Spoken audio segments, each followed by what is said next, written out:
NFC opens up. Yep. So the Cowboys won this game behind great defense once again. The Eagles improved to 5-0 with a win against the Cardinals 20-17. They looked like the better team in that game, and it got close to end. These teams will be facing off on Sunday Night Football next week. I'm super excited. Here's what I want to ask you. Expectations weren't too high for either of these teams. Are they the two best in the NFC? As of right now, I'm not going to say they're the two best overall, but they've looked to be the two best in their The question is, are they the two best overall from here on out? Power rankings, Eagles, Cowboys, that you're ranking. I'm like, if I were to take other teams head-to-head, I would probably take some teams to beat the Cowboys head-to-head. There are just certain teams I think face up, like, if they face up, like, skill-wise would be better. For example, Tom Brady has beat the Cowboys pretty consistently since he got to Tampa.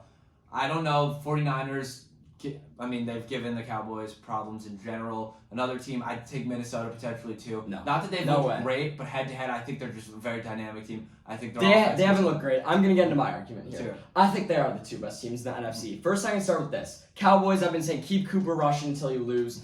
He had 100 yards passing this week. His QBR was 16. I think put in Dak for this week against the Eagles. I think put in Dak. Dak is fine. I'm going to switch back on that. The Eagles are definitely the number one team in the NFC as things stand now, and from here on out, they have dynamic defense.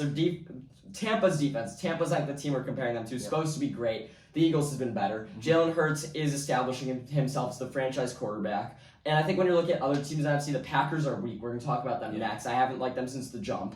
The Rams, as we've talked about, aren't great. The Niners, I think, are a good team, but nowhere near the Eagles. And the only team to debate kind of is Tampa, but I think it's clearly them. The two's got to be the Cowboys. Once again, the Buccaneers' strong suit's their defense, and I'm taking the Cowboys' defense over them. I know they lost week 1. I think long-term, I don't trust the Cowboys can sustain this winning for the season, which is why I think head-to-head in the playoffs, I'd probably take the Bucs. But as things stand right now, Cowboys' defense is better. I think that's what matters right now. I think head-to-head, though, I'd take the Vikings.